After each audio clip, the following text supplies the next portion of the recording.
Thank you for joining us for today's Minnesota Learning Commons webinar, and it's a webinar on Minnesota's Credentials of Value. So we're happy to have Steve Rognes here to present with us. Hopefully I said your name correctly, You Steve. got it.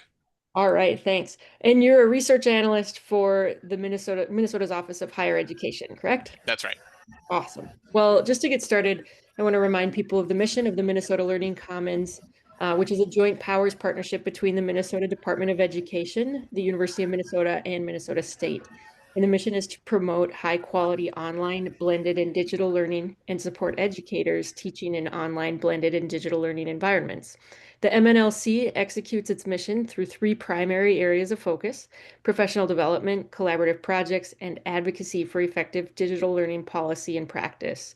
The MnLC is committed to advancing racial justice, equity, and inclusion in online and digital learning as a core component of its mission. So, with that, Steve, I'll turn it over to you if you want to give a quick introduction and then take it away. Share with us your knowledge. Great. Yeah. Well, and Jeff, you were going to say some stuff too, but I'll just introduce myself quick. So Steve Rognes, so I'm a senior research analyst at the Minnesota Office of Higher Education. I use he, him pronouns. In my role, I manage our enrollment, statewide enrollment and awards conferred data collection. So that's the student level data that Office of Higher Education collects from basically every public and private college in the state. And then that's data that we contribute to our state longitudinal data system SLEDs, where we bring together K-12, college, and employment data all in one place. And so the other half of my job is serving as our agency's coordinator with the SLEDs data system. Our agency also houses the SLEDs director. I'll talk more about that. But anyway, big data system where we're, so for these questions about lifelong learning and education and workforce patterns, that's, squarely what SLEDs is for in terms of analyzing. So thanks for having me and looking forward to the opportunity to present and discuss. Yeah, thanks. And I'll just jump into my name is Jeff Plowman. I am on the Minnesota Learning Commons Coordinating Committee and the planning team here as well. And, you know, a few years ago, we as a committee studied this concept called the 60-year curriculum. And I think a lot of what we're talking about today and still some of our that concept really remains like kind of a beacon for us to go toward as we go ahead here. And the concept of the 6-year curriculum, just to kind of ground everybody, is this idea that emerged in response to increasing lifespans and rapidly evolving job markets, and it shifts the traditional view of education as a front-loaded experience, which would be like school, then work, then retirement, towards a model of more lifelong learning that spans approximately 60 years of a person's working life from mid-adolescence to retirement, right? And so, these things impact the way we currently think about our education system. And I think these things are especially true now as we face, all of this, noise and signal about artificial intelligence and its impact on how jobs are likely to change, right? So it shifts things towards an emphasis of continuous upskilling and reskilling, beyond traditional degrees, like getting smaller certifications of learning that can combine with other things and be remixed and used in other ways. Personalized and flexible learning pathways, which I think is really what we're all about, kind of in this online learning space, like providing lots of options for folks to learn whenever, wherever, however they want to. And we know that, institutions like our two anchor institutions that are part of the Learning Commons are also kind of rethinking their relationship with students as being, not with them for a short time, but like what kind of value can we offer them after they leave us, or how can we get them back to do other things, right? So it's kind of in this context that we've been thinking about this project, Steve, and really glad to hear, about your work. So take it away. Thanks very much, and look forward to having an opportunity for questions later. Great, sounds good. And so I think I can just bring up my presentation here, share my screen, and get going, it sounds like, huh? Let me try to do the share. Oh, I see. It's the highlighted green one. All right. That should be it. Let me know if that looks right. Yep, it looks like we can see it now. All right, great. Because I'm also going to keep a window open because I'm going to pull up some websites while we do this as I go through, and probably drop some links in the chat. You know, Jeff, what you were saying about just the changing how we think about education and workforce patterns. One of the interesting things that made me think about was the evolution of terminology used in kind of the SLDS data system world of educational workforce data systems. So I get to go to, as part of my work, I get to go to some of these meetings nationally, and you always hear these different terms that are being used. And so, you know, and we think, okay, you know, K-12, okay, no, it's going to be P20. And what does P20 mean? Well, 20 is 20 years in, and so it's a PhD. Well, now it's really got to be P20W because we're looking at workforce too. It's cradle to career. And then, you know, somebody I heard at a presentation said, you know, one person tossed out the idea of womb to tomb analysis. That's probably the funniest one that I've heard. But, you know, because really looking, you know, very expansive views with these data systems on just how we're using data to support decision-making insights that can improve outcomes for folks and improve people's lives. So it's great, you know, to be expanding that perspective. And so I'm here to talk.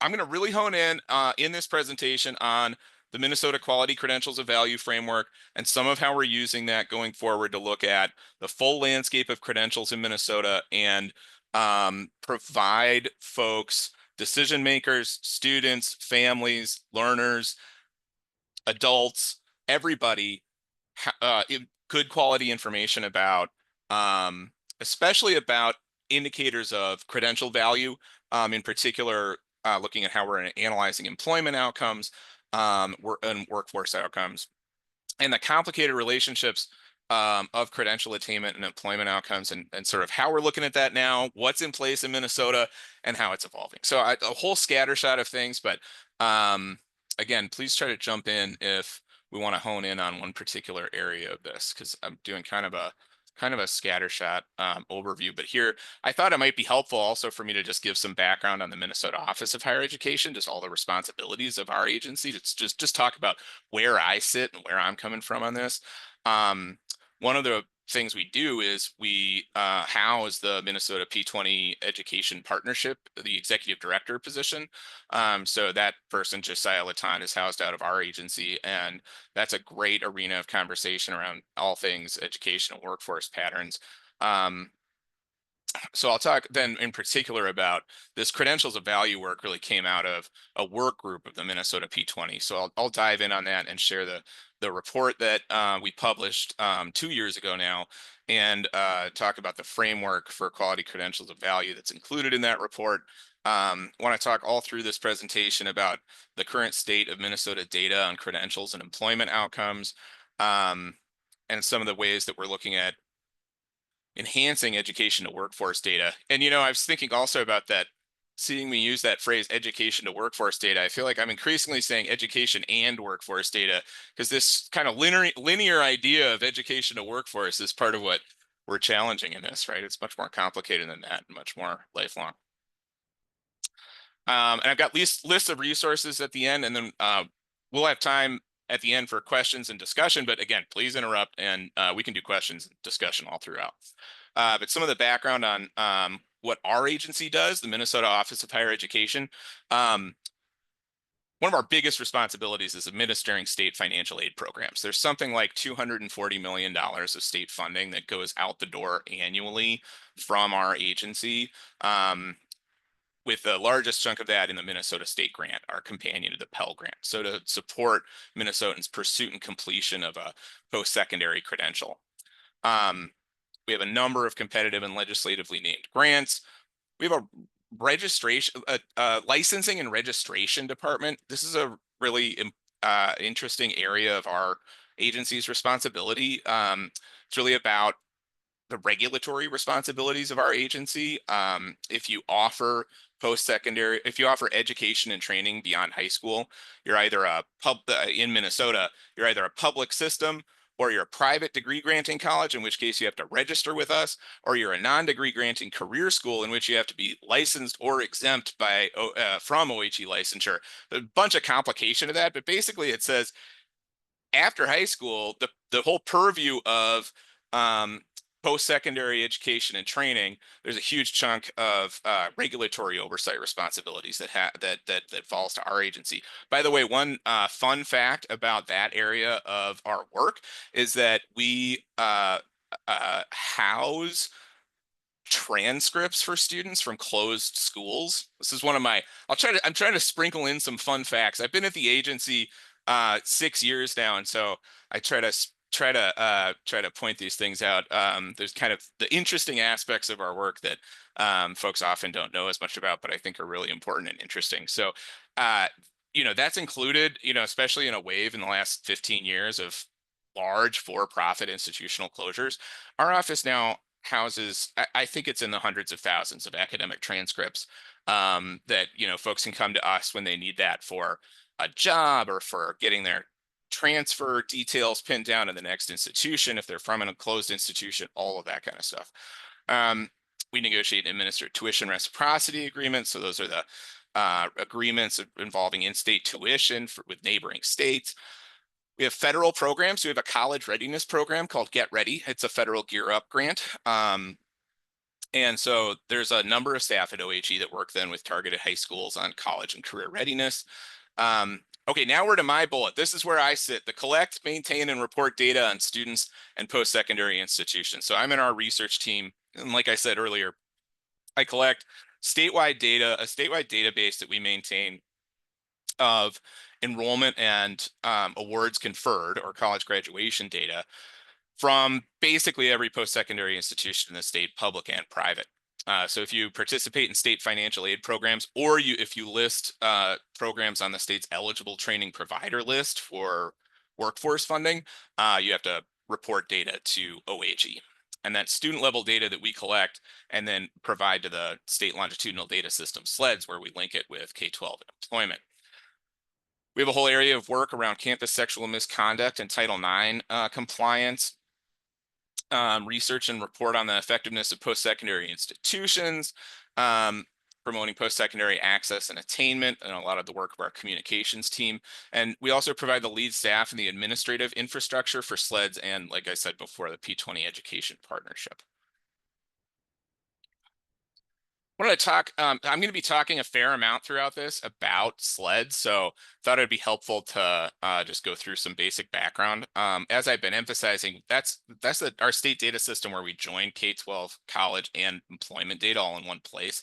There are additional data sets that are brought in as well. For instance, teacher licensure and health licensure, corrections data. So there's more data sets than just those three, but those three are really the core. And it's those three agencies, Office of Higher Education with Minnesota Department of Education and the Department of Employment and Economic Development, that really co-lead SLEDs together in collaboration with additional partner agencies.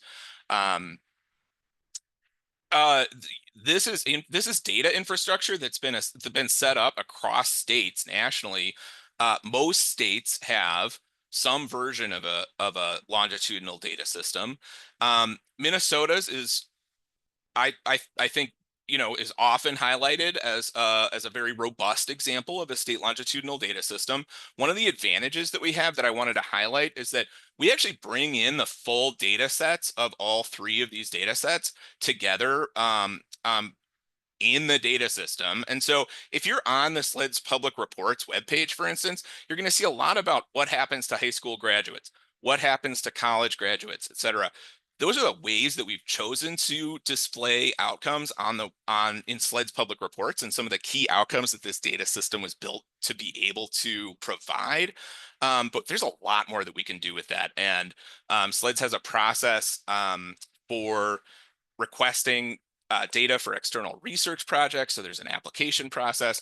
We provide secure data marts for high schools, districts, and colleges to be able to access de-identified individual level data on their students to be able to see SLEDS outcomes, whether that's college enrollment or employment. So there's all manner of things that we can do with this data. And that's really powerful to look at these patterns.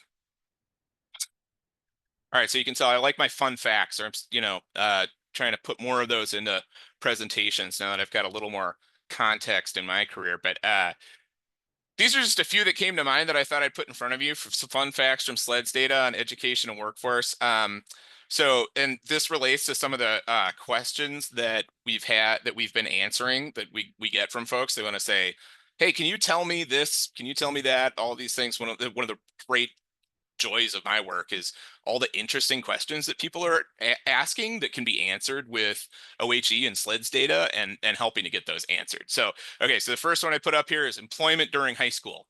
We had this question: what percent of Minnesota high school graduates were employed during high school? I did this. This was easier to just look at graduates, but like I'm saying, we could look at all high schoolers, that would just take a little more time. We kind of have it preset to go for me to do some quick analysis when it comes to high school graduates, but there's a lot more that we could look at.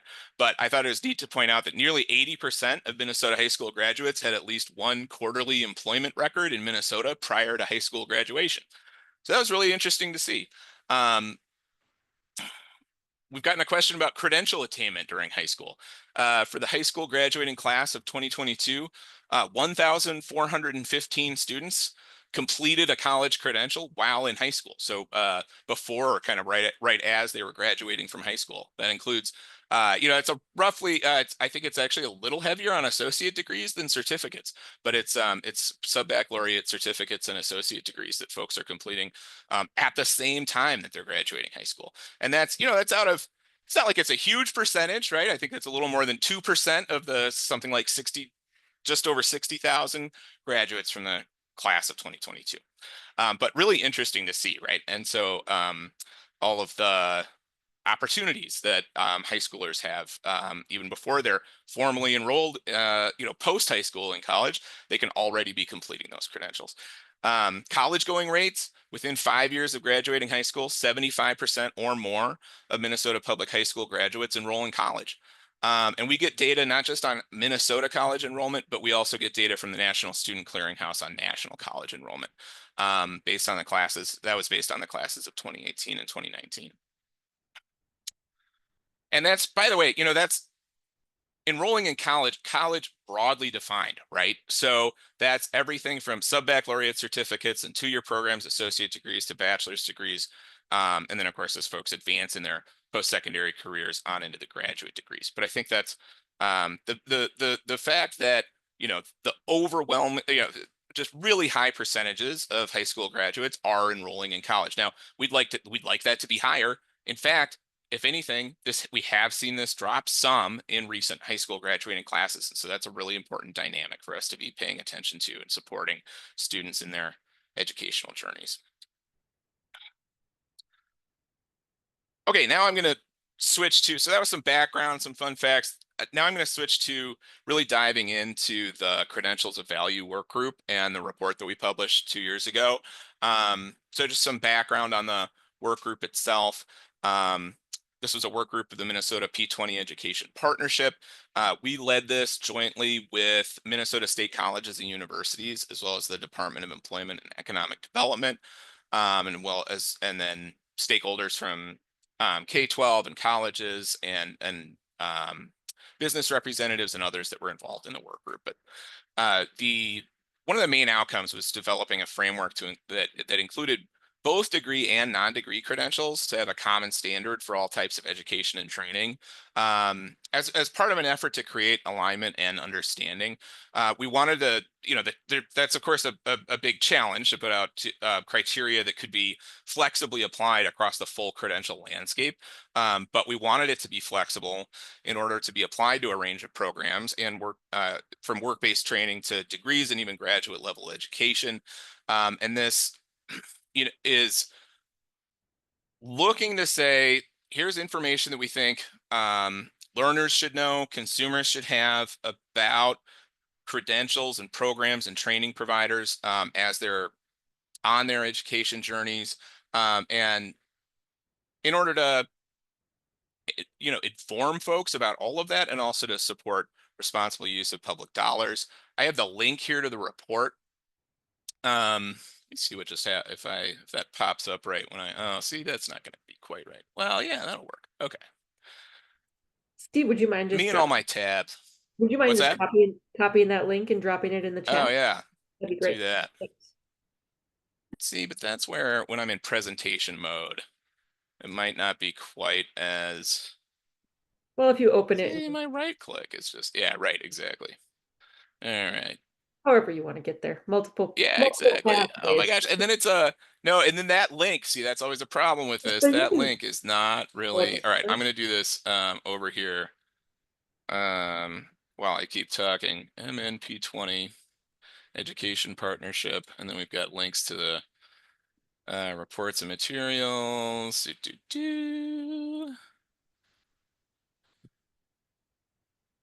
Reports archive.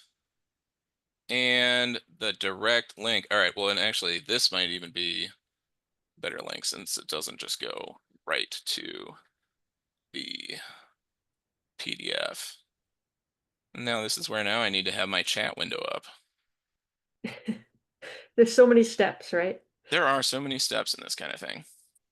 All right, I'm going to keep working on that. Okay. Or I can work on tracking it down too. Yeah, well, now it's just a matter of trying to get my Zoom to cooperate. So after I'm in presentation mode, the chat just like completely goes away. And usually I have these things more arranged in advance. But unfortunately, I am just coming up empty on being able to see where I can access the chat. So I'm going to keep going. Okay, well, I'll find it and I'll drop it in. All right. Thank you.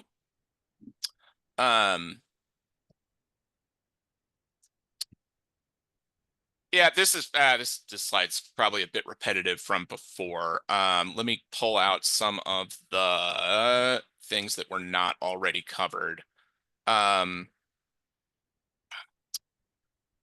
This effort really was a big part of a strategy to better align education and workforce conversations across agencies and other partners at the state level.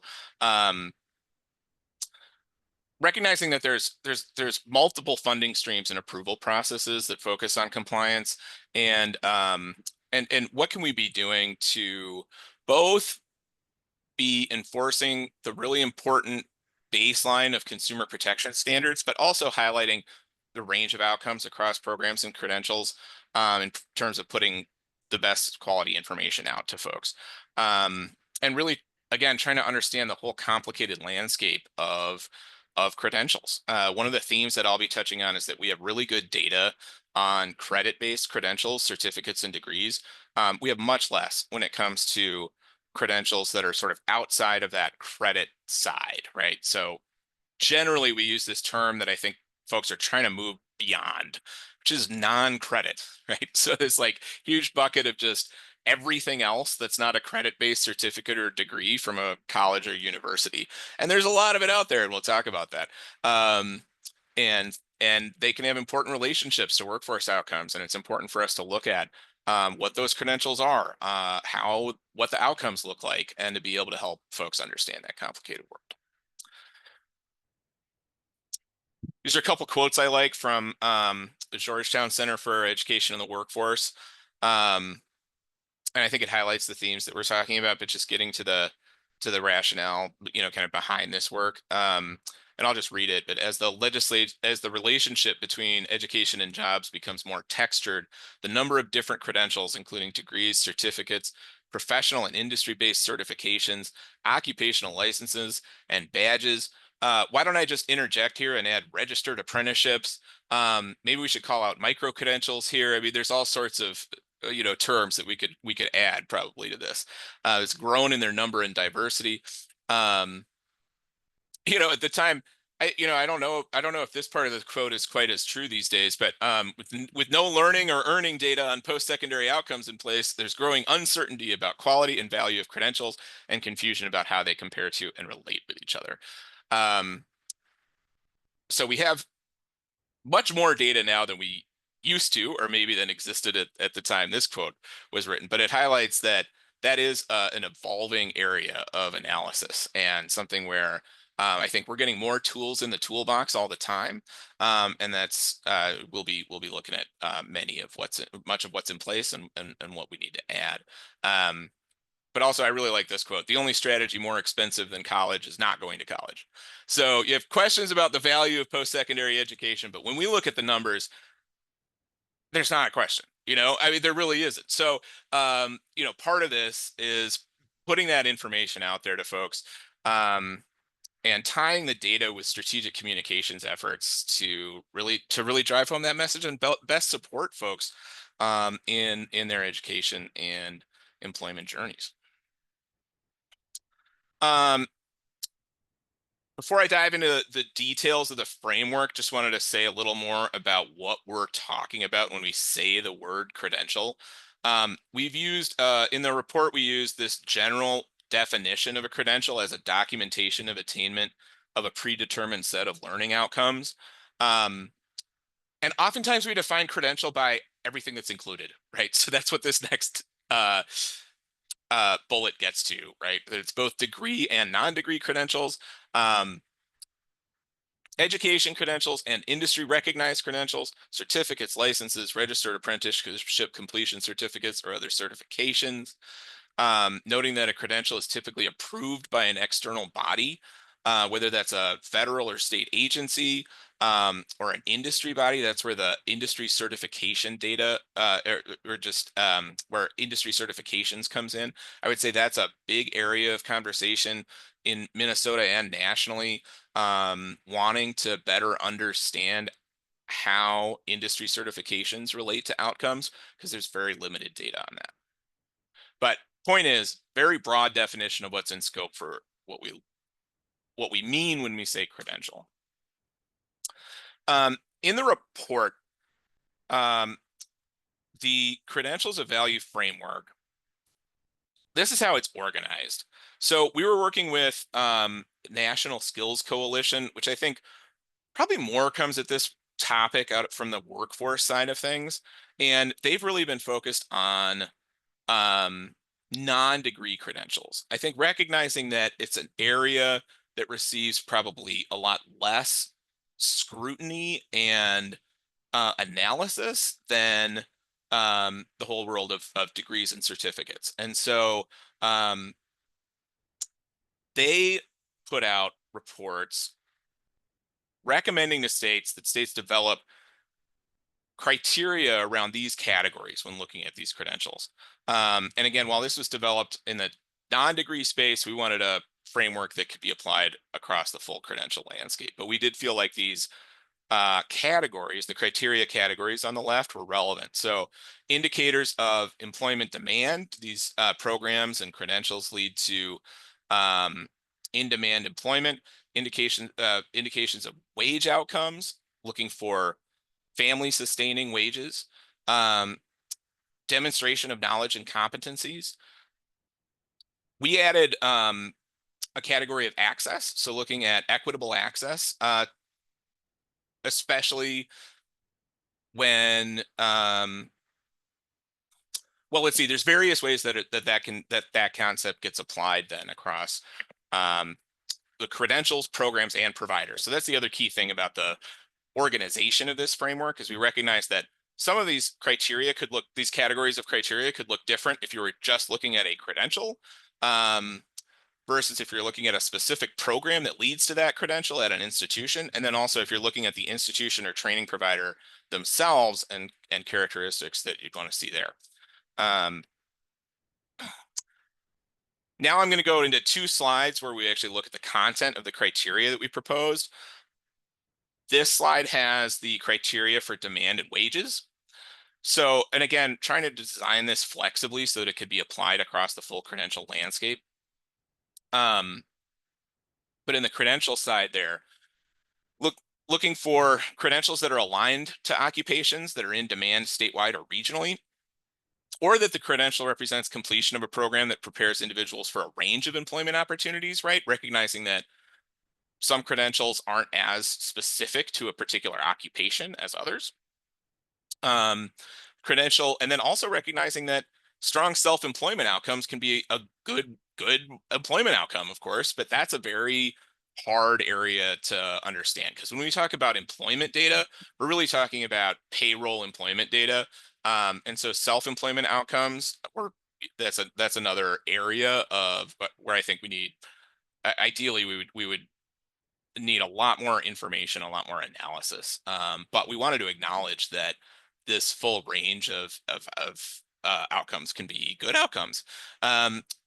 Wages, we really put the criteria to, we want to see that the credential is aligned to occupations that provide a family sustaining wage, or that the wage outcomes for folks that attain the credential represent meeting a family sustaining wage threshold. When I say family sustaining wage, the Minnesota Deed Department of Employment and Economic Development uses a threshold from their cost of living calculation that's based on a family of 3, 2 adults, 1 child, where 1 adult is working full time and the other is working half time. And that's what they recommend using as a family sustaining wage threshold. I believe in the data that's currently published, that equates to $22 and a little over $22 an hour. So that's the credential column on demand and wages.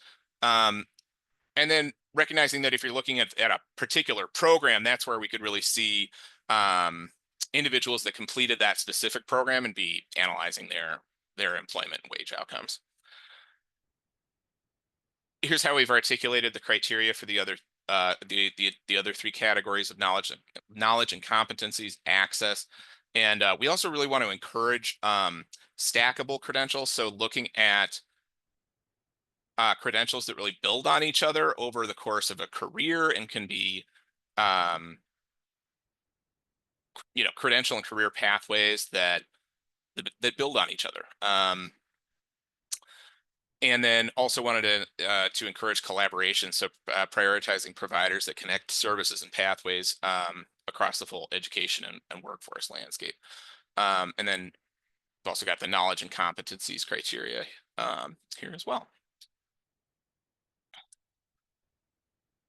Okay, that's the framework. With that in mind, I wanted to shift to talking about just what do we know about credentials in Minnesota right now? What data do we have, and what are the limitations? And so, as I've been talking about, we really have high quality data on credit-based completions at post-secondary institutions. So the limitation really is, again, on what we're just labeling the whole non-credit space, which includes programs at colleges and universities that are not in their credit side, often workforce focused programs,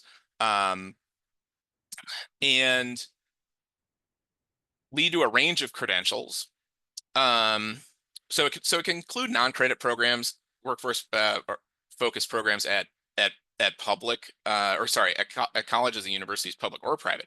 It also includes a whole set of non-college based training providers that we are also now, OHE is now gathering data from if they list programs on the state's eligible training provider list. So this includes commercial truck driving training programs, community-based training programs that are working with different populations on a range of occupationally focused credentials. This includes sort of just specialized areas. I mean, there's horseshoe school in here, there's a yoga trainer, so it's a really interesting landscape of data. And OHE entered into a partnership with Deed, beginning with data for academic year 2021-22, where we expanded our data collection to include all programs that are listed on on the eligible training provider list.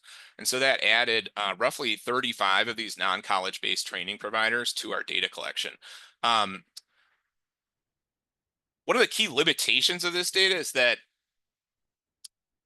these non-credit systems at colleges and universities were actually built without much ability to look at anything besides somebody paid for a course. And so we're working with Minnesota State colleges and universities in particular on, can we get better completion data? Because mostly what they can report is enrollment in a non-credit program, but not completion. The credit side, of course, is very robust, but the non-credit data systems, and this is very common, or non-credit data systems are not as robust, and this is very common across states. So across lots of states in higher ed data right now, there's a lot of conversations about non-credit data because only a handful of states really have robust non-credit data. So it'd be really helpful to have better data, and that is needed for meeting federal reporting requirements for workforce funding.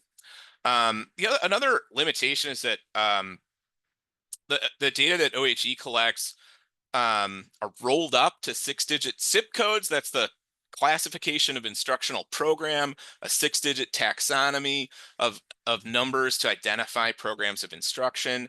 But approved programs at institutions can, more than one program can often fall in the same 6-digit zip code and award. And so those aren't distinguishable in OHE data. And that's a common request from institutions as well as from DEED to be able to really specifically match the outcomes that we're seeing and the data that we're seeing for folks to those specific programs. But just to give you a sense for the scale of data that we're talking about, I pulled some numbers from our awards conferred database. So again, this includes credit-based completions at nearly all public and private degree granting institutions in the state, as well as private career schools that participate in state financial aid. And for the 22-23 academic year, that database contains close to 74,000 completions across 85 institutions and over 1,600 programs of study. I've got the breakout here. The largest group of those is bachelor's degrees, although that's not the majority. If taken together, that's the modal group, I guess I would say. That's the largest of these. But then we've got the counts here for sub-bac certificates and diplomas, associate degrees, graduate certificates, master's degrees, and doctoral degrees. And then that non-credit piece. And so this gives you a sense of just the, this is very, I think, very initial data, very scratching the surface of this. But for 2022-23, we do have 3,143 completions of non-credit programs that were reported across 39 institutions and training providers. That probably should be a lot higher as I'm talking about the limitation of gathering completion data. And so that's very much a work in progress. Hey, Steve, can I ask a couple of questions on that? Yeah. On that last slide, the sub-baccalaureate certificates. Yeah. What differentiates those? So those are certificates and diplomas for a program of study that is credit-based, but it is not an associate's degree. Yeah, that's right. And so, I mean, in the higher ed data world, there's actually 3 different categories here. They're really based on length of program. So there's under a year, 1 to 2 years, and 2 to 4 years. That's really the 2 to 4 years is, I think, where a lot of the diplomas fall. And yeah, a huge range of programs there.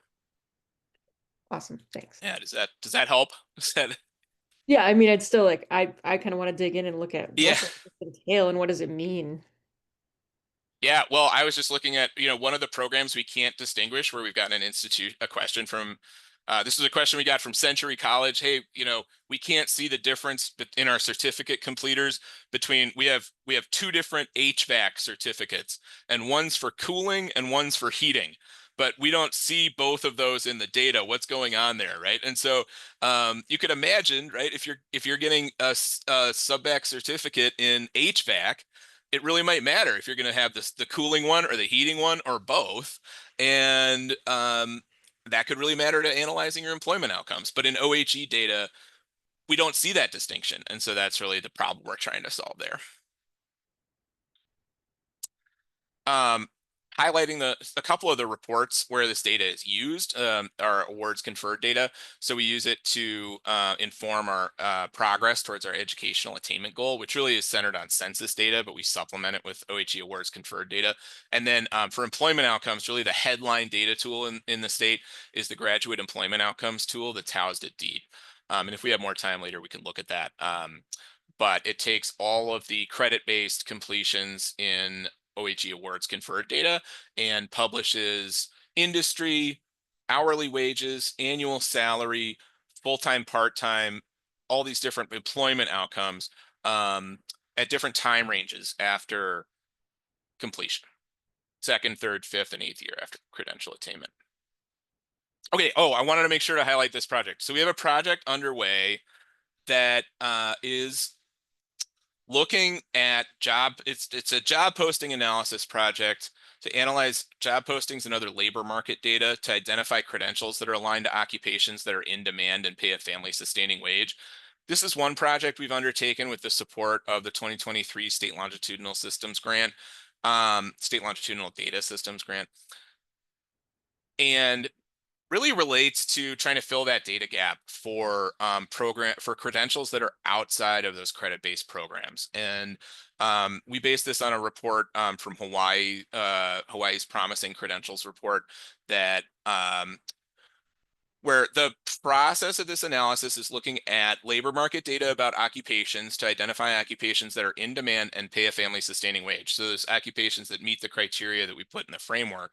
And then going into job posting data to identify for job postings for those occupations, what are the credentials that employers are asking for? So that's one way of coming at this whole topic of identifying, quality and value indicators for credentials that we've seen good examples of from other states, and that we were interested in having a comparable resource here in Minnesota. So this is a project that's underway right now. We've contracted a local labor market information analysis group, real-time talent. Work is underway and expected to be completed in fall 2025. So more to come on that. And then I think I've already highlighted some of these, but future data enhancements, we've talked about adding the program detail. We'd really like to begin using some of the non-credit data in reporting. So far, that data is only used for federal workforce funding reporting. So we're reporting the Workforce Innovation and Opportunities Act. But there's more that we could do with that, and we're not using it yet in SLED's public report, so we'd like to do that. There's also a lot of, a number of enhancements that we're pursuing that really kind of depend on feasibility and capacity, but a key thing for the employment data is that we don't, trying to think how much to say about the employment data, but that's payroll employment, and it's what's gathered for the purposes of administering unemployment insurance in Minnesota. It has quarterly wages paid, hours worked, and information about, and it's from a specific, it's reported by employers. So we know the industry that the employer's in. So hours worked, pay, industry. That's really what we get in that data set. What we don't get is job title or occupation. So you can see that someone studied to be an accountant. You can see that they completed a bachelor's degree in accounting, but then now you see where their wage outcomes, and so you can understand what they're earning if they're working in Minnesota. But do you know if they're working as an accountant? Well, the industry might tell you something, but in a lot of jobs, you could be working in any industry. You're in communications, or those HR and finance, or whatever the occupations are. And so it's it's like when you see graduates of registered nursing programs and they're overwhelmingly working in healthcare, you feel like, oh, okay, well, they're probably working as nurses. But without occupation, you don't really know. So we'd really like to have occupation added to that. That would be a big change. It's probably number one on our wish list. I also mentioned registered apprenticeship data. We've been talking with Department of Labor and Industry about, some states do have that data in their state longitudinal data system. We would love to be able to do that. And then I think there's a whole range of data that we'd like to have on state licensure. Like I mentioned, we have health and teacher licensure, but there's a lot more. Okay, so hoping that these slides could maybe just be sent out to the group. I also just dropped in a bunch of national and state resources with links here at the end. So I've talked some about National Skills Coalition. That was this. I put the report here that we really based a lot of that work on, and in participating in a policy academy that they ran when we developed the Quality Credentials of Value framework. A whole other area in recent years where these topics have been looked at really closely is the Post-Secondary Value Commission. Lots of really interesting stuff there. I'd say that's a big one for conversations about post-secondary value in higher ed nationally right now. Credential Engine is a really interesting effort to inventory all credentials, and I put the link to their credential finder tool here. Strata Foundation, they just started last year this project called CredLens. Sounds really interesting. An attempt to get individual level data on industry certifications. That could really do a lot if we could get at least some of that data and start looking at it, because there's so many valuable credentials that are industry certifications. We just have no idea, who has them and what the outcomes look like, the way we do for degrees. And for instance, the Minnesota legislature expanded our state's educational attainment goal to include industry recognized credentials, but we have no way of measuring that right now for industry for these certifications, as well as for most of the whole scope of state licenses, as I've mentioned as well. Last national resource here. This is a really interesting one. We just OHE and Minnesota institutions just started participating a couple years ago in the Census Post-Secondary Employment Outcomes Project. This gives us access to employment outcomes data nationwide. So you can see national employment outcomes. It's a similar scope of data, but from basically every state in the country. And you can see flows between regions and industries, et cetera. There's a lot of really interesting stuff there. I've got links to our SLEDS public reports, deeds,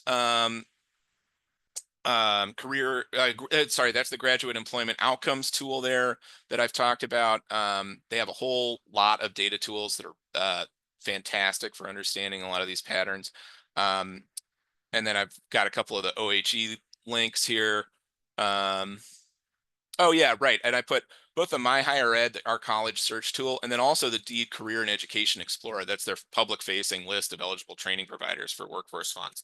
That's a really good resource as well. And I put up a SLEDS report just as an example of some of the education and workforce analysis that's been done using SLEDS data. Wow, I was longer winded than I thought I'd be. That's not unusual.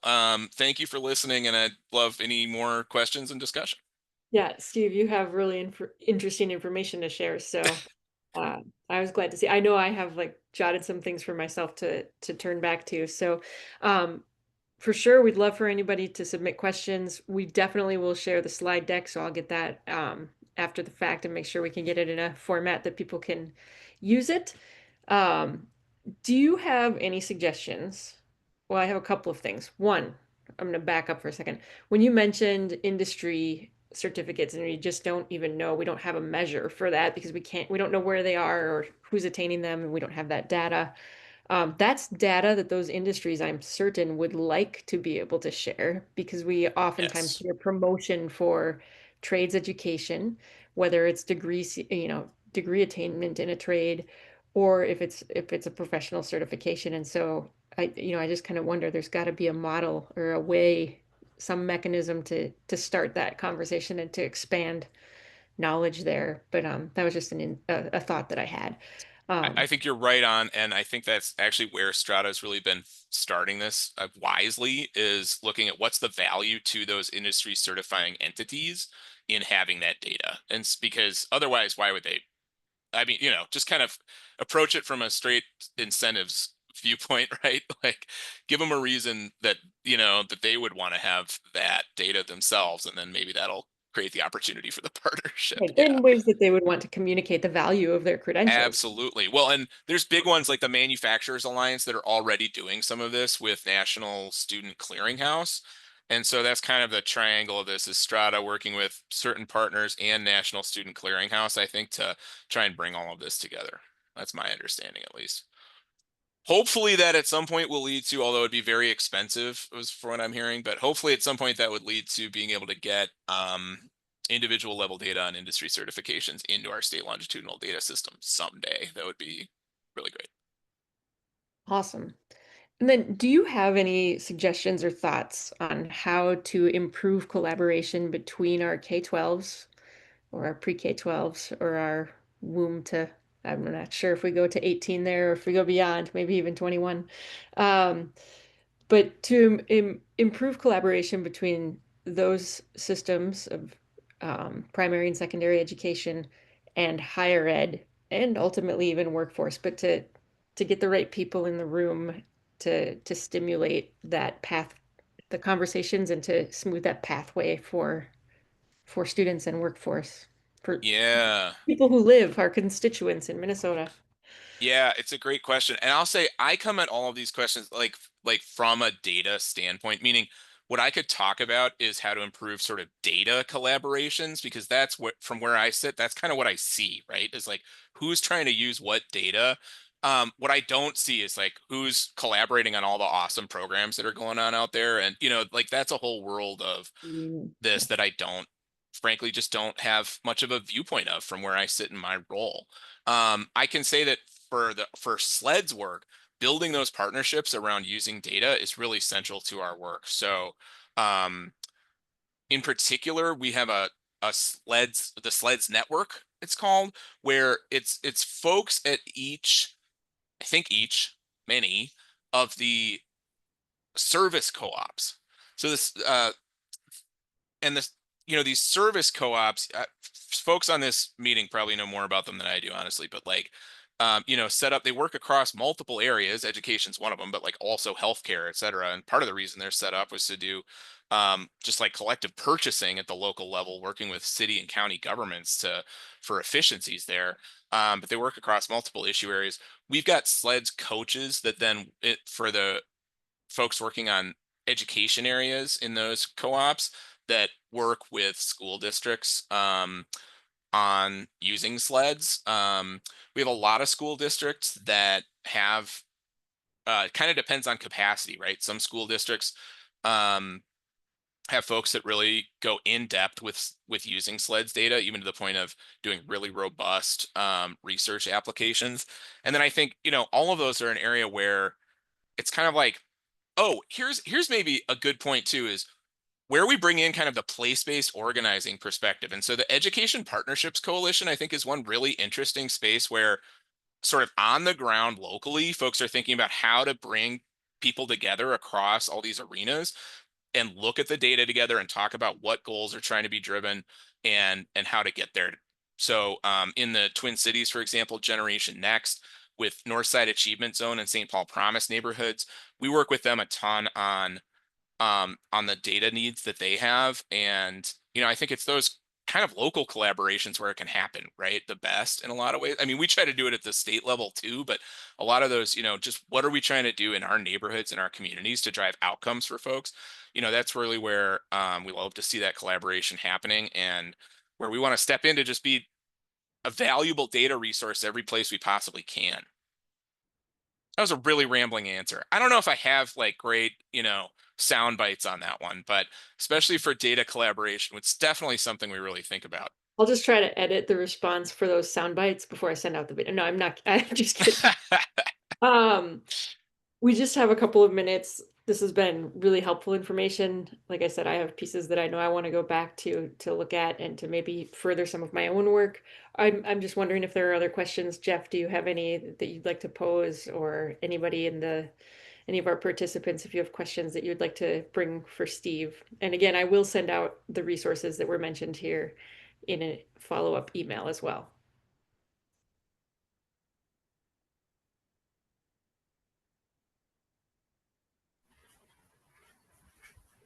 I'll just ask one question because I can't help myself, of course. But Steve, thank you very much for this. Super interesting and informative. I think, one of the challenges I would say that we have in education is that the data that we have available may not feel current or help us with sort of looking forward, right? So I'm just wondering, as an analyst, like, what advice do you have for us who are thinking about, utility of this data, and how to, I guess, kind of how to meet that tension, right? Like, the current tension I'll name is like everything is changing because of artificial intelligence, and jobs are changing and going away, and there's going to be this massive, need for retraining. It's like the sky is falling almost, and we don't really know what to do. But I think this data can really help us in some way, or at least that's my hope. It can maybe help anchor us in some way. And anchors can kind of hold you in one place, but if it happens to be over a really good fishing spot, that's a good thing. So I don't know, use that how you will to just talk about your feelings on how you've seen folks and some of the common, like, maybe it's misconceptions or just not being imaginative enough on how this can be useful. Well, one thing I definitely think it's a great question and an important challenge. I think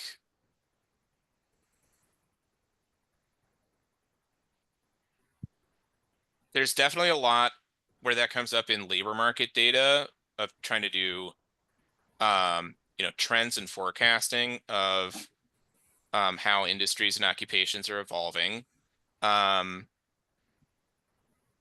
There are some ways that's being incorporated into the analysis that real-time talent is doing on this, in terms of identifying those in-demand occupations, not just what's been in demand, but what's going to be in demand. Of course, everything that's predicting the future, we all wish we could do it better. I was just back and forth with somebody saying, hey, could we tie this thing to future inflation? And I was like, yeah, can you tell me what future inflation is going to be? We have to pick, just kind of pick a number, I suppose. But